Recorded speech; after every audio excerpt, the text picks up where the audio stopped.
Day Summoners! As you can see, we are going to go over these beautiful 12 signature. Some are spells, some are abilities, some are units. So instead of just going crazy, we're just going to look at these 12 and say, hey, does it make the deck? Is it good? It's alright. It's playable, I guess. And I prefer not to play this in my deck and make my deck worse. But we shall see what we have here. So I'm going to go through what I have as my list as the start of to the end. So it's going to be a little bit different than what's on the screen. But let's jump into it. Curtain's Call. Now I like Curtain's Call. I know a lot of people are kind of like, hey, this is a bit of a card. I think it's really good. So it's playing into the theme of Gin, which is I want things to cost 4 or more. So in this case, cost 4. You can repeat this for a cost of 1, a power, and then a 1 and a power. So essentially you can do all 3 for 6 and 2. Draw 1, great ability. Deal 2 to a unit at a battlefield, which makes sense, you know, because you just want to beat things up. Deal 3 to a unit in base, which makes sense because he's just kind of shooting off his gun.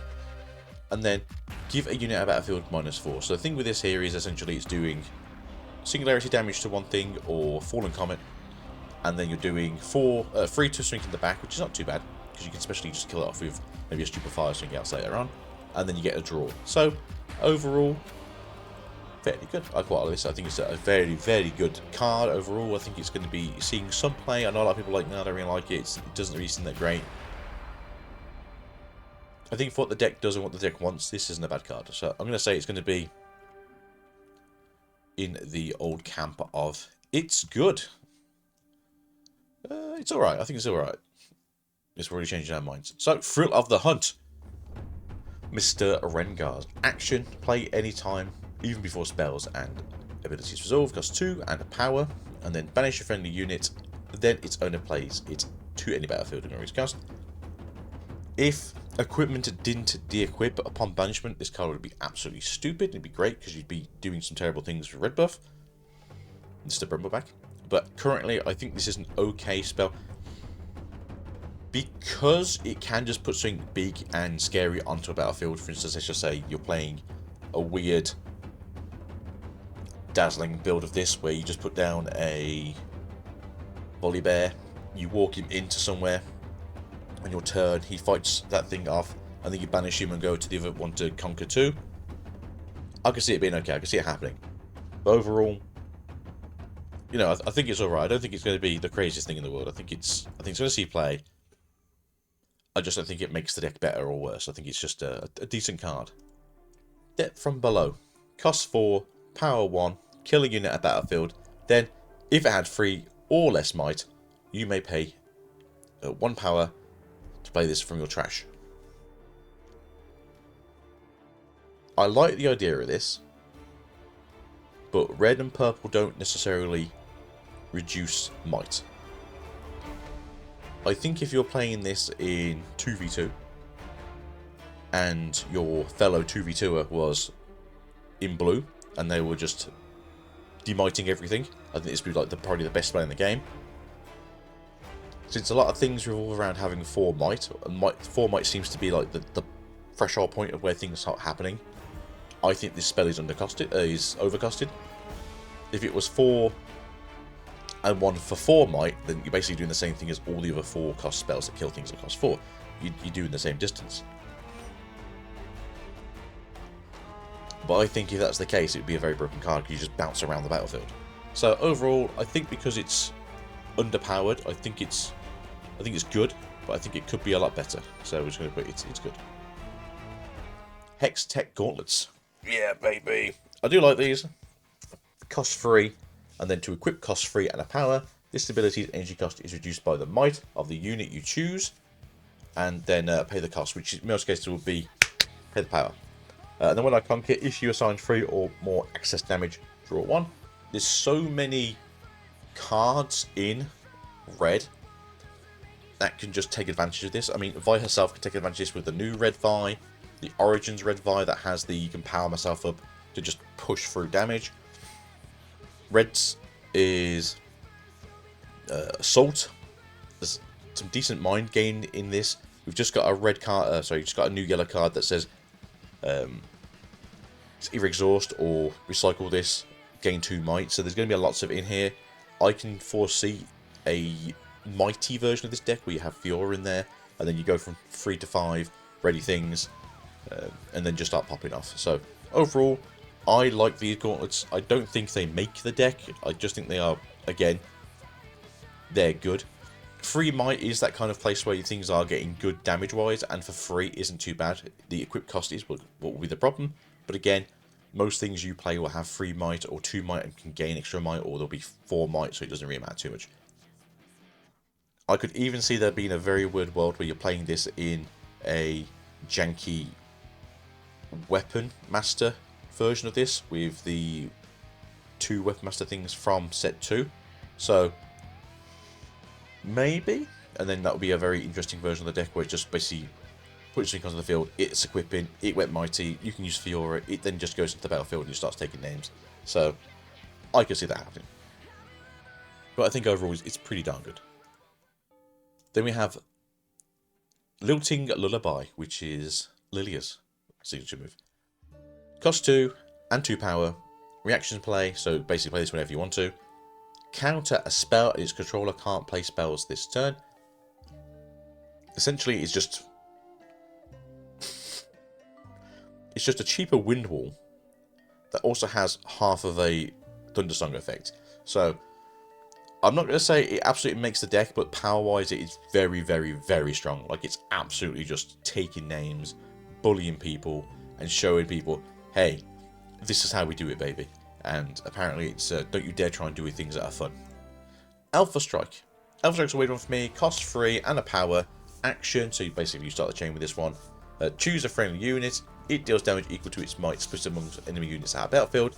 And then for each unit killed this way, gain 1 experience, which is in the equipment colours in my opinion. So green and orange are the equipment colours. 4 I feel like is the main colours for equipments, and I can expect this to go quite tall in terms of how much you can do. Maybe you'll kill like 2 or 3 units at a go, get yourself free experience, walk in with the hatchet, get yourself another 2. Overall, this is probably going to be very good. I'm going to say it's a good spell. I'm just a bit suspicious of actually doing much in terms of people kind of realising the game plan. But I'll give it to Yi to see what you can do. I don't know. I just feel like maybe it could have had more of a tiered system where it's like, oh, if you have 3 experience, you can do damage to 1 thing. If you've got 6, you can do damage to 2 things. If you got 9, you can do damage to 3 things. And then if you got 3, 6, 11, then 16, do damage to everything on the field, and then move a unit there after the combat ends. Maybe that would have been the play, but again, that's very strong and very powerful. But green, orange doesn't have a lot of movement stuff, so I don't know. I think you can give them like 1 thing, especially since it's on a signature spell. But overall, I think it's okay. Shadow. This is coming from Vex. Cost 3, 3 might. If you play me to the battlefields, I enter ready. Which, that's pretty good. Give it some ganking, right? Action, 1 and a power to suspend it or exhaust, to stun an enemy unit. So, yeah, if your opponent walks in there trying to fight you, you can just stun it with this and then just go away. They give it a try. Overall, I think this is, I think it's alright. The deck does seem to be very stun reliant, and I feel like stun is going to be even more annoying than it was in set 1, because stun has kind of disappeared in set 2. I'll have to see how it goes, because this can go anywhere from being it's alright to it is good. I don't think it makes the deck at all, but I think it's an interesting unit nonetheless. Daisy, on the other hand, is a bit of a weird one for me. Cost 9, 2 power, 8 might, and then I enter ready, which is cool. That's where I'll give it that one. Okay, you're spending a lot of ruins and power here, so it better be good. Reduce my cost by 1 for each of the following tags amongst your units, which is bird, cats, dogs, borrowers, which is what you want. This deck is all about this weird kindred synergy that we have here. People will know it as tribal, but people don't like the word tribal anymore, so kindred, which is funny because we'll have eventually a unit called kindred. When I attack with your units, when I attack while you have all 4 of the when I attack while your units have all 4 tags, stun an enemy here. This is just Shadow with more steps and can cost 5 and 2 power. It's Daisy's Daisy. It's a fairly big unit. I don't know if I'd play it. I'm going to play it as one of in my version of this deck, just to say, hey, I've got Daisy on ultimate timing kind of thing. But overall, it's playable, I guess, especially because of how the deck works, but it's just not great. You enter ready at least, so if you can go for 5 and 2, enter ready for 9, sorry, for 8, then at least you're a little bit tougher than your opponents, but Daisy's not great. Moonfall. 3 and a power. Action, so start a chain with it. Choose a battlefield where you have units. You may move up to 1 enemy unit to the battlefield, then give enemy units here -2 this turn. I would prefer this to kind of do, for each unit you have at a battlefield, you can pull in another unit, just because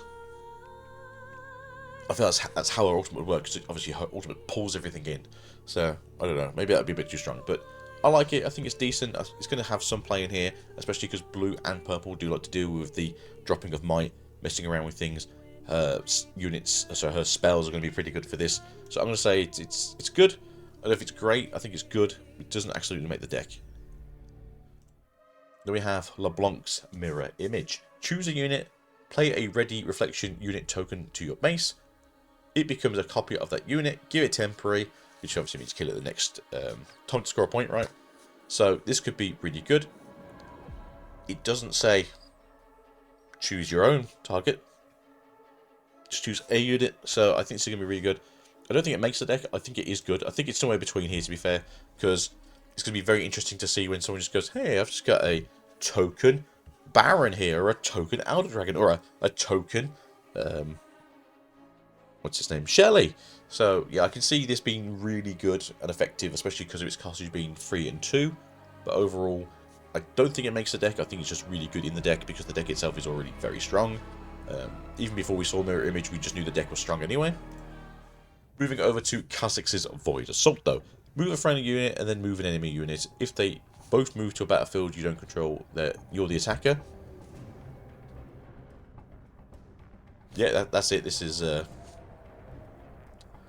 it's playable, I guess.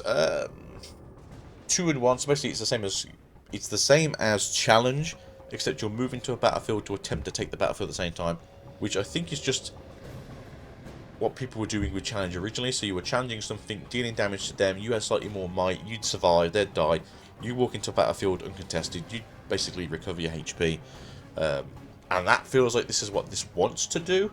It's only on your turn, so obviously it's a bit more fair, and it moves you automatically. It doesn't suspend you, at least, so that way if you've got ganking you can at least move over to the other battlefield and do your thing.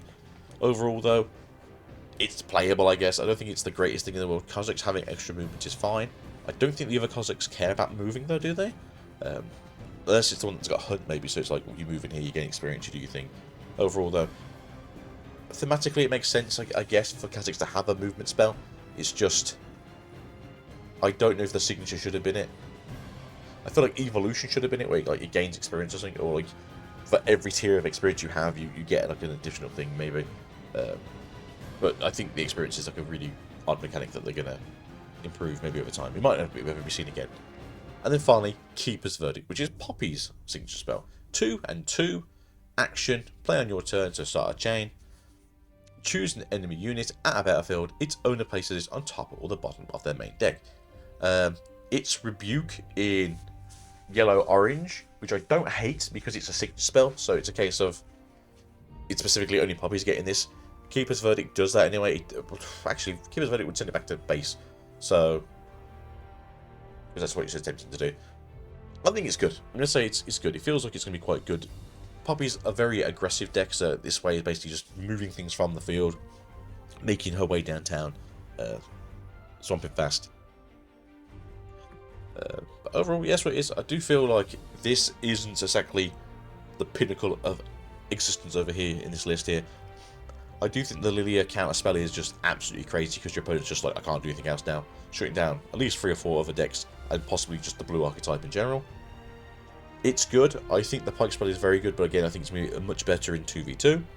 Alpha Strike, I think it is a good spell, and again, I think if we'd have had what I said, where if you got tiers of it, it'd be a little bit better, but overall, that may have been too strong.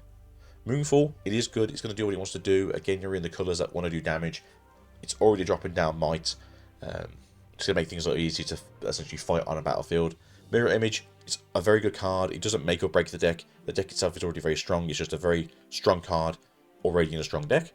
And then Keeper's Verdict, Rebuke in a colour that shouldn't have Rebuke, although it's going to deck, not hand, so it's stronger than Rebuke, I guess.